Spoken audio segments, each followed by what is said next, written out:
Hello and welcome to another episode of Space. You've probably used an app on your mobile phone to get the weather forecast. Now, thanks to a satellite network and ground-based stations, such as this truck, it's possible to get, through an app on your phone, information about pollution in your cities. The University of Bremen in Germany is collecting different kinds of data in order to obtain a general picture of the pollution in the atmosphere.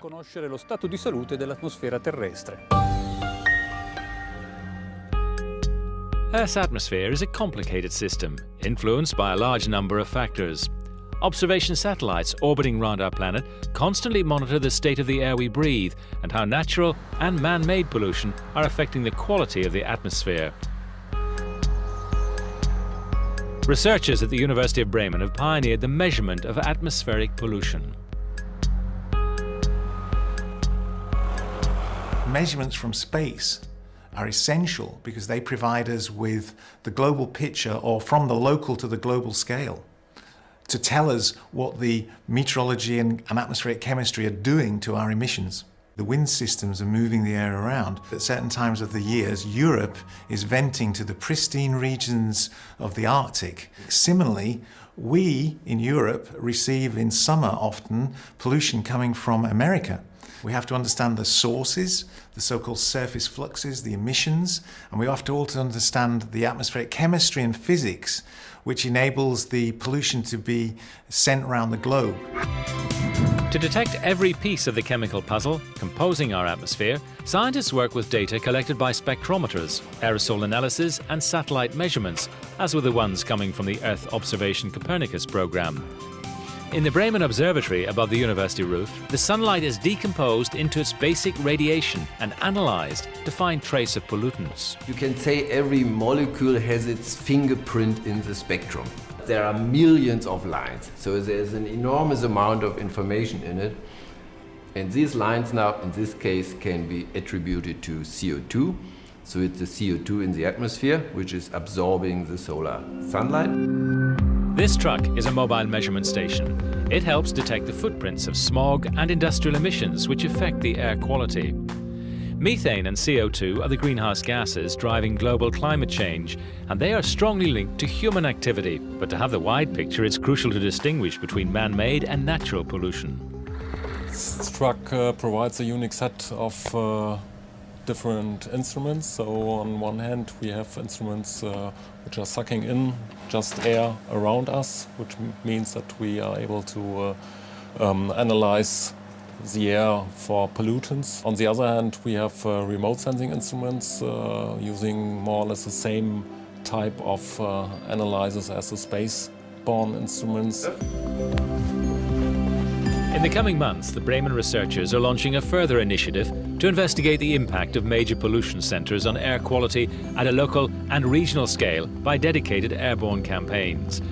This carbon dioxide and methane mission will provide new data in order to support the validation of satellite measurements. We are doing 2 intensive airborne measurement campaigns where we get kind of snapshots of the chemistry of these outflows, and in the analysis we combine this with satellite data to understand how the chemical evolution of the outflows from megacities. Once the air pollution detectives have gathered all the evidence, they must process this huge amount of data. That final step requires complex algorithms and IT infrastructures to get a coherence between measurements from the observation satellite network and the different sensors on Earth. This is the base to build a tool to forecast pollution. The satellite gives these beautiful maps, but you can only use them really if you have a validation measurement to compare to, and this needs to be a very good measurement, and this needs to be taken on the ground. Once you have launched the satellite, it's out of your hands and you cannot bring it to the lab and double check and test it. It's there and you need to trust the data, and the only way to get this confidence in the data is by comparison to other measurements. The increase of greenhouse gases has changed the Earth's energy balance and accelerated the climate change process. The impact on global warming has revealed the vulnerability of the planet's ecosystem. That makes scientific studies fundamental for our ability to cope with high-impact weather events and establishing suitable policies. Mankind has a large influence on the climate, and the problem is everything what we are doing now has very long time scales. We have to make now decisions so that we can see the results in 50 years or even maybe later. We need better information and better quality information in order to be able to provide the right mechanisms and the best possible models for prediction of human impact and natural phenomena. As we've seen in Europe, the improvement of air quality, and this is certainly a result of policy. It shows that people can do it, governments can do it, but we've got a long way to go.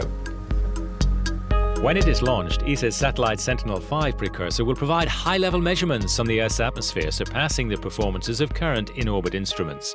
It will boost the quality of data gathering and enable researchers to optimize their models.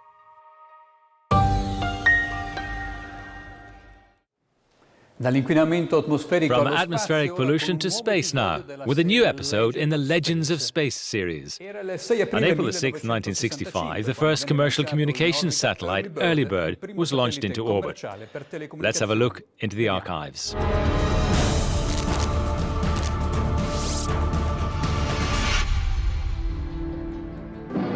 Early Bird was the very first commercial communications satellite placed in geostationary orbit. It was launched in April 1965 on a Delta D rocket from Cape Canaveral. Will be sent to the Andover Earth Station for transmission to the spacecraft. It was capable only of transmitting one TV channel and or some equivalent telephone conversations, but it was the first, the precursor. When the third stage separates, Early Bird. Au lancement d'Early Bird, j'avais 10 ans. When Early Bird was launched, I was 10 years old, and I was quite passionate about seeing all the newspaper articles that described this first commercial satellite. Commercial, pour la première fois dans... For the first time in the history of satellite telecoms, we had the notion of orbital position, so 28 degrees west, where Early Bird was positioned, with which the antennas could communicate permanently. Les antennes pouvaient communiquer de façon permanente. This moment marks a milestone in the history of communication. It was very important for the industry. It nearly doubled the number of voice circuits available between Europe and the United States. And remember that at the time, if you wanted to make an international phone call, you really had to make an appointment with the switchboard operator first. A man-made satellite of Earth is being put into commercial service as a means of communication between continents.